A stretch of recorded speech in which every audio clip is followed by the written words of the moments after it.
Hello everyone, welcome to the Ranting Shop. It's me, Melissa, and you already know today in my neck of the woods is Sunday, and that is the day that I review Love and Marriage Huntsville. So we're gonna be reviewing Love and Marriage Huntsville season 3, episode 2. I might be wrong. I'm confused. It should be season 3, yes.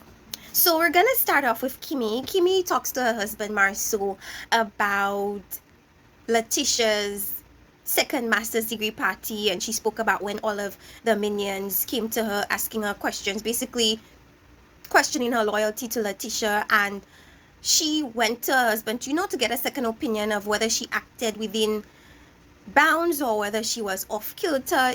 She wanted to just gauge his opinion. And one thing that I gathered from their interaction was typically that Marceau understands fully well that Kimmy is the type of woman that does not change her convictions, her beliefs, her personality to fit anyone. Kimmy is Kimmy. It's either you understand that or you don't.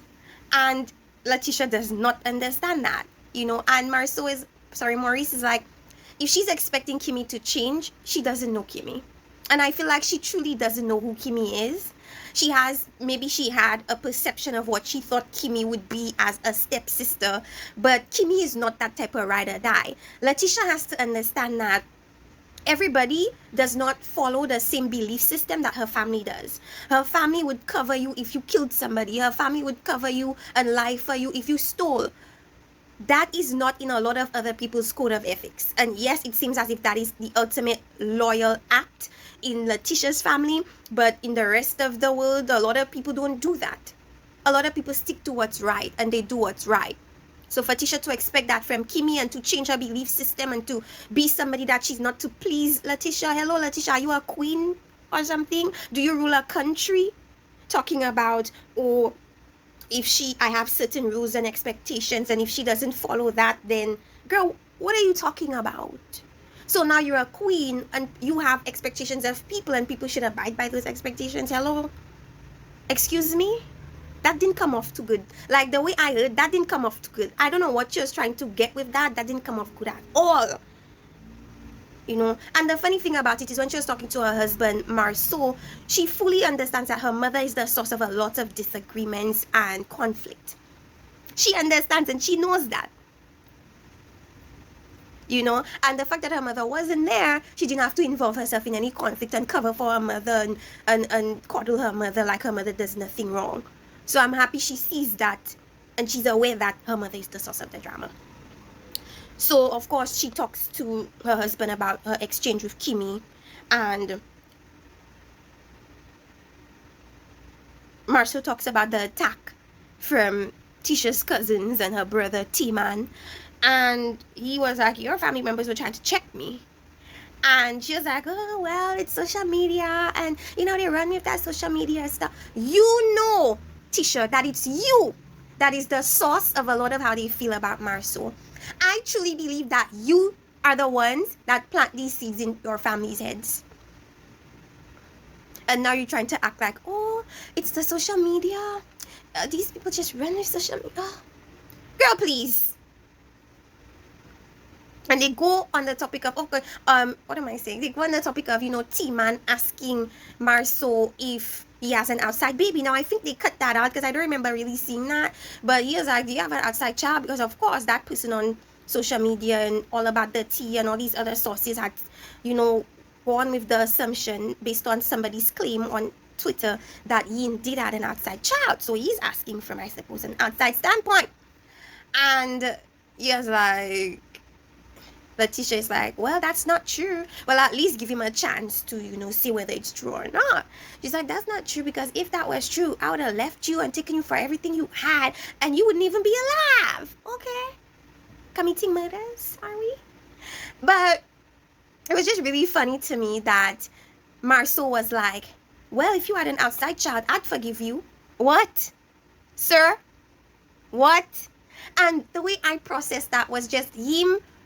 It just seemed very suspicious to me, because why say that? It's almost like I did wrong, so it's okay if you do wrong too. That's what it came across as.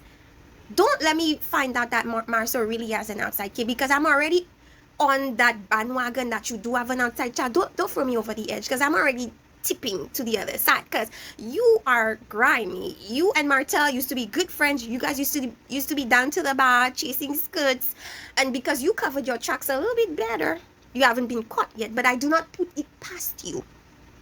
Believe it, right? Kimmy and Maurice, of course, they have a little bit of a discussion with Monster. Monster has decided on the school that he wants to attend. I suppose Maurice wants to build work ethic in his son at an early age, so that he gets used to having to work for be more self-sufficient. And I commend that from him, because to start early with that, it goes a long way moving forward. As they grow older, that becomes a normal part of their lives. If I want this, I work for it. So I understand that, and I commend that. So because he's chosen his school, they decided to call his mom Kiowa, and Kiowa is Maurice's ex-wife. And last reunion, that was a whole drama about whether Kimmy was actually dating Maurice while he was still married to Kiowa, and all these kinds of things. So it's a little bit awkward, their interaction. So whenever Maurice interacts with Kiowa, he doesn't really include Kimmy in the conversations, and Kimmy feels left out. But then at the end of the day, Kimmy is also his parent, whether it be his step parent, she's still his parent, and I think she should be given a say in what goes on with him and his well-being. So she always says she has to put herself into their conversations herself, because Maurice X's her out, and she says that she should be a part of it, and I agree. Kiowa decides she wants to talk to Kimmy, bury the hatchet, talk about things, get through things, not stick in that perpetual feeling of, negative emotions that they both have or had towards each other. They want to move forward. So that's great. The joke that Maurice gave, of course, it wasn't funny, but, I guess to lighten the mood, he decided to do that. But, okay, we're going to move on quickly. Then I flash back to the moment where, because Letitia was like, she expects certain things from Kimmy, and if Kimmy doesn't abide by that, then it is what it is. And it's like, you expect Kimmy to be loyal to you, right? And as you rightfully told your husband, you didn't involve yourself in that Kiowa thing that Kimmy had going. In fact, what you did, if we look at the flashback, you were having a disagreement with Kimmy because you felt like Kimmy was not loyal to you, and that Kimmy should have cut off all communication with Melody and only be your friend. That is extremely childish, but that is what you wanted. And because she didn't do that, instead of offering her support, as you said, you guys are sisters, right? And you want loyalty, right? You go to Kiowa, which is the woman that has been very disrespectful to Kimmy, and you sympathize and empathize and give Kiowa a listening ear, while Kiowa called Kimmy a homewrecker. That's the type of snake you are, Letitia. That is the type of snake you are. How are you asking for loyalty from someone and you're not reciprocating that loyalty? It takes one disagreement for you to run to the enemy and bash the person that is supposed to be your friend. You never saw these actions as suspect? You old hypocrite. Anyways, Melody and Martell comes to pick up the kids, but they have a small talk about how they're going to move forward with exchanging of the kids, custody of the kids, and all that type of thing. Melody's issue is that when it's his turn to take care of the kids, he's always busy, or he can't do it, or there's an issue. So it's like he's not really following the agreement. And his thing is, she's going on social media and blasting him. That's what he says, and saying negative things. Then on the one hand, he's saying, oh, I don't know what you post on social media. So if you don't know what she posts on social media, how do you know that she's saying negative things and bashing you on social media? Something here does not align. It's either she's lying or you're lying, and it seems like you're the liar. Sometimes I don't know if that man, you guys, I don't know if that man, he just baffles my brain. Like, is he really this way? Then they talk about the myriad of appearances that Martell made, especially when he had that interview with Dr. Heavenly, and he bashed his wife. He bashed Melody so much. He was so disrespectful, because at that point it was all about, oh, people are coming for me, let me show you what Melody does. That was his stance. It was in very poor taste. He came on Dr. Heavenly's podcast or show, and he bashed this woman left, right, and center. If I get the interview, I would attach it to in my section below. If you guys listen to that, you would see or hear a true narcissist. Now, I know we like to use this, whatever. He is the epitome of what that type of person is. He bashed her. He's like, oh, all this hate coming from me. Look what, and the funny thing about it is, no, people were more so not on his side after he did that. People were more so gravitating toward Melody after he did that. That's the funny thing about it. Then he went on Steve Harvey's show. Steve Harvey doesn't even watch the show, talking pure mess. He gave that fake apology, insincere, because his actions did not align with his words. He went on, he tried to go on Funky Dineva, and you see how they played that video where he was trying to call Funky Dineva while Melody was there. And let me tell you something, you guys. Melody did not disrespect that man during that interview. She spoke very nicely. She spoke very well of him. She did not bash him. She did not disrespect him, not in the manner that he did her on that Dr. Heavenly show. So he had no room to call and to try and check no one. That is where Martell and Letitia are alike. They take no responsibility for their actions. They take no accountability for what they do. All they see is what you do to them. They don't see what they do to you. And these types of people are impossible to reason with. It will all be in vain, because no matter what you say to them, it will always be you and what you did. Impossible. He wants to say Melody bashed. Melody never bashed him on that Funky Dineva interview. And if you guys want, you could go look for it on YouTube. She never bashed him. But anyways, we're gonna move forward. They decide to both seek a parenting counselor, an outside third party that would help them manage the custodial duties of their children, you know. And Melody's mom comes in, and Melody, you could tell that her mom looks disgusted by Martell, because she's also hurt by his actions.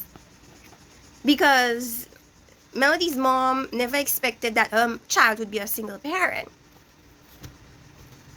So they were like, we need to talk on a later date, because she was like, we need to talk about the things you've been saying about my daughter. He's like, oh, I don't want to talk about it. Why? Because you know you're the one that's wrong. And then because she's like, save it. Okay, I don't say what you have to say, because 1 minute you don't want to talk, the next minute you're talking. It's either you want to talk or you don't want to talk. There's no half about it. She's like, please. And then he shouts to the children, oh, let's go because your grandmother is giving me the hand. And I don't like, why would you say that to the children? And that's the thing. You put the children in your mess, and you're oblivious as to how the mess affects them, because you're selfish. Anyways, let's move on. We see Melody and Tiffany. Melody says that she's known Tiffany for 7 years. She's known Tiffany since 7 years ago, when they did a women's chamber of commerce type of thing. And she, you know, is telling, Tiffany's asking, how are you doing? Late much? And Melody was like, okay, well, I'm coping. I'm dealing with it. I'm learning a lot about myself. Come to find out, Tiffany has been divorced before, and she knows a lot about how that process feels emotionally. And Tiffany talks a little about her divorce experience, and she says that she had some bad days, but she doesn't regret anything at the end of the day, because of course now she's newly married and she's happy, you know. Melody wants help with hiring interns for her business, because she has a brand and she has certain aspects to her brand, and she wants somebody to be able to manage these things. So she wants some interns, particularly from her alma mater. And Tiffany is somewhat of a recruiter, I'm guessing, so she's gonna help her with that. Also, Melody invites Tiffany to meet her friend Destiny. Now Tiffany says she doesn't know Destiny, so but their meeting is gonna be stir up some drama, and I feel like that is what's gonna be the force that shakes up Destiny and Melody's friendship. Oh my goodness. Okay, so then we move on to Melody and Martell. They meet the parental, what do you call these people? The parental expert, I think that's what she is. And they talk about her children, and they talk about the kids. And I've skipped a few things, but regardless, we're gonna just flow with this. So they talk about the case, and then Martel, in his mind, he feels like the kids don't need counseling, which is ridiculous. They've just been through a traumatic experience of their parents no longer being together. You say you're the active parent. However, it's very funny to me that you don't see how that divorce has changed the children, but Melody does. So when you wanted to bash Melody about, oh, you're the more active parent, you don't even know how outside things affect your own children. According to you, they don't need counselors. But Melody has seen the signs, and she pointed out the differences in all her children. She noticed that the oldest, Mariah, became more reserved, right? After that situation, she noticed that the little one, Malia, boss baby, wrote a song that included heartbreak. And the only place that should be getting that from is grown-ups' business. Because what children know about heartbreak? And then the boy is very protective of his mom. So when he saw his mom crying over the divorce, he was upset too and resents his father as a result. I could tell you I would be that I would be Tanka as well. So there you have it. So the children do need counseling to cope with their new normal, whether you believe it or not. Martel, and they talk about him. He says nobody has his back and nobody is there for him, and he almost wants to cry about it, and she offers a little bit of support, a little tap tap tap, and he was like, stop. And I'm like, but I thought you said nobody wasn't there for you. But then she's trying to be there for you, and you tapping her, you telling her no. I guess he wants support from everybody else but Melody. And besides that, what about Miss Arion? Isn't she there to give you support? What's going on with that? What's going on with Arion? Anyway, so Melody's telling him, well, yes, things are hard, and that's why I can't take the children. And so Melody's like, well, you cannot stop. You have to continue because you have 5 children to support. And yes, that was a dig. And Martel was like, don't do that. Don't do. So every time Melody brings up that other child, it gets him tight. He doesn't want to talk about it. Oh my goodness, he doesn't want to talk about it. The children already knew about the divorce through the bickering and the fighting in the house. And Martel, I guess he appears like he wanted to prevent the children from hearing these things, but actions speak louder than words. Melody said they wouldn't be here if he had his penis in the household. That's on period.